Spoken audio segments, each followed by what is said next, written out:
இந்த செய்தியை நான் எந்த இடத்துலையுமே நான் சொல்லல, எந்த இடத்துலையும் சொல்லலை. இன்னொன்று, அந்த அம்மாவை பற்றி நான் எந்த இடத்துலையுமே விமர்சனத்துக்கு கொண்டு வரல.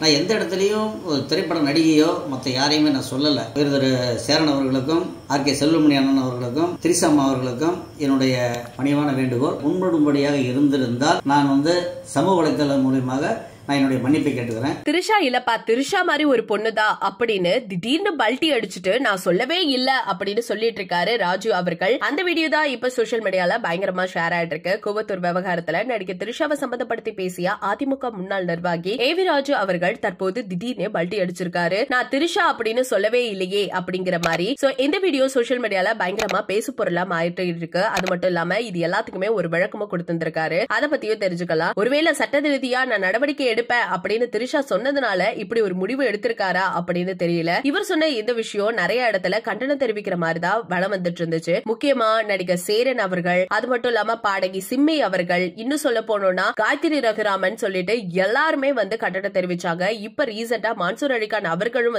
கண்டனம் தெரிவிச்சுட்டு வந்துட்டு இருக்காங்க. மக்கள் எல்லாருமே அவரை திட்டி தீத்துக்கிட்டும் இருக்காங்க. இப்படி இருக்க நிலையில திடீர்னு இவரு நான் திரிஷாவை சொல்லவே இல்ல அப்படிங்கிற மாதிரி ஒரு சில விஷயங்களும் பகிர்ந்திருக்காரு. நேத்துக்கு அவரு ஒரு பத்திரிகையாளர்கள்ட்ட ஒரு சில இன்டர்வியூ கொடுத்திருக்காரு. அதுல என்ன சொல்லிருக்காரு அப்படின்னு பார்த்தா, நான் அங்க என்ன நடந்துச்சு அப்படிங்கறத நான் தெளிவா சொல்றேன். கூவத்தூர் போயிருந்த அப்போ அங்க பேசப்பட்ட சம்பவத்தை தான் நான் வெளியில சொன்னேன். அதாவது வெங்கடாச்சலம் எம்எல்ஏ திரிஷா போல ஒரு அழகான பொண்ணு வேணும் தான் சொன்னாரே தவிர்த்து திரிஷா தான் வேணும் அப்படின்னு சொல்லவே இல்ல. அதனால நான் பேசினது இங்க எல்லாருக்குமே தப்பாவே தெரிஞ்சிருக்கு. நீங்க எல்லாரும் என்ன தப்பா புரிஞ்சுக்கிட்டீங்க. ஒரு பொண்ணை கேவலமா பேசுற அளவுக்கு நான் கேடு கெட்டவன்லாம் கிடையாது. சோ அப்படி யாரையாவது தப்பா நான் மனசை புண்படுத்திருந்தேன் அப்படின்னா நான் உண்மையிலே மன்னிப்பு கேட்டுக்கிறேன் அப்படின்னு சொல்லிட்டு நடிகை திரிஷாவுக்கு, நடிகை விஷாலுக்கு இப்படின்னு திரைத்துறையில யாரெல்லாம் கண்டனம் தெரிவிச்சாங்களோ எல்லாருக்குமே நான் மன்னிப்பு கேட்கிறேன் அப்படின்னு சொல்லி டக்குன்னு இறங்கிட்டாரு. இந்த செய்தி தான் சோசியல் மீடியால பயங்கரமா ஷேர் ஆயிட்டு இருக்கு. நேத்தி ஒண்ணு பேசினாரு, இன்னைக்கு ஒண்ணு பேசுறாரு, திடீர் மன்னிப்பு கேட்கிறாரு. என்னதான் நடந்துச்சு அப்படிங்கிறது நம்மளுக்கும் தெரியாது. சோ அவரா வெளிப்படையா சொன்னா மட்டும் தான் தெரியும். என்னமோ போங்க, இந்த பிரச்சனைக்கு ஒரு டாட் வச்சா போதும் அப்படிங்கிற மாதிரி தான் சில விஷயங்கள் நடந்துட்டு இருக்கு. சோ இத பத்தி நீங்க என்ன நினைக்கிறீங்க அப்படிங்கறத மறக்காம நம்ம கமெண்ட் செக்ஷன்ல ஷேர் பண்ணிக்கோங்க.